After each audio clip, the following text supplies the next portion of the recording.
17 তাৰিখে body double আহক, কিন্তু 17 তাৰিখৰ ডাঙৰ খবৰটো হ'ল যে প্ৰধানমন্ত্ৰী নৰেন্দ্ৰ মোদী ডাঙৰীয়া অসমলৈ আহিব আৰু নৰেন্দ্ৰ মোদী ডাঙৰীয়াই অসমৰ ৰাইজক নিৰ্বাচনত বিজেপিক ভোট দিবলৈ অনুৰোধ জনাব আৰু চাৰিওফালে ৰাইজৰ উৎসাহ উদ্দীপনা।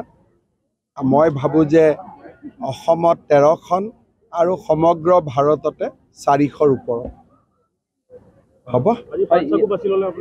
চাওক, পাটহাকু অসমৰ এখন সাংস্কৃতিক ঐতিহ্যময় স্থান। আমাৰ ইয়াত বহুত প্ৰাচীন পুথি, সাঁচিপাতৰ পুথি লুকাই আছে। ইলেকশ্যনৰ পিছত মই এদিন আহিম। চৰাইদেউ ঐতিহ্য ক্ষেত্ৰ হোৱাৰ পিছত পাটহাকুলৈ বহুত পৰিব্ৰাজক আহিব, টুৰিষ্ট আহিব। সেই দৃষ্টিৰ পৰা আমি কি ধৰণে ইয়াক সজাই পৰাই তুলিব পাৰোঁ, এদিন মই ইলেকশ্যনৰ পিছত আহিম। টুৰিজিম এখন টুৰিজিম ভিলেজ, টুৰিজিম অঞ্চল হিচাপে ইয়াক আমি নিৰ্মাণ কৰিব পাৰোঁ। ৰাইজৰ লগত কথা বতৰা পাতিব লাগিব। ইয়াৰ বাবে এটা ডেফিনিট এপ্ৰ'চ এটা বনাব লাগিব। সেইকাৰণে মই আহিম এদিন, নিজে আহি ৰাইজৰ লগত কথা বতৰা পাতিম। বিহু কমিটিবিলাকেতো সকলোৱে, ময়ো ভাবিছিলোঁ পইচা নাপাব বুলি এইবাৰ, কিন্তু পাই গ'ল সকলোৱে। গতিকে সকলোৱে বিহু ভাল কৰি পালন কৰক, সেইটোকে ক'ম।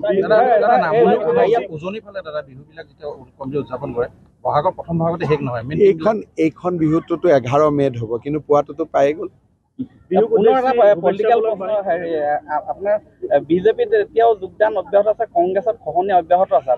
চাওক, আজিও আপোনালোকে দেখিছে মামৰা সমষ্টিৰ বহু কেইজন গুৰুত্বপূৰ্ণ কংগ্ৰেছ নেতাই আমাৰ দলত যোগদান কৰিছে। সুৰুজ দিহিঙীয়াই যোগদান কৰিলে, যোগেন মহান ডাঙৰীয়াৰ হাত শক্তিশালী কৰিছে।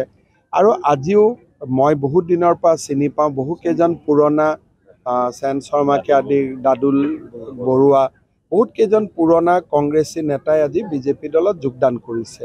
আৰু এই ধাৰাটো সমগ্ৰ অসমতেই চলি আছে। আৰু মইতো নিশ্চিত যে 2026লৈকে কংগ্ৰেছ দলত মানুহ নাথাকে বুলি। মই যোৰহাটত 3 লাখ আশা কৰি আছোঁ। ডিব্ৰুগড়তো 4.5 লাখ 5 লাখ চুবগৈ। তেওঁ আহিলে ভোট আমাৰ 20-25 আৰু বাঢ়িব। মইতো গোটেই ভাষণতেই ক'লোঁ যে বিহু আমাৰ জাতীয় জীৱনৰ আয়ুস ৰেখা।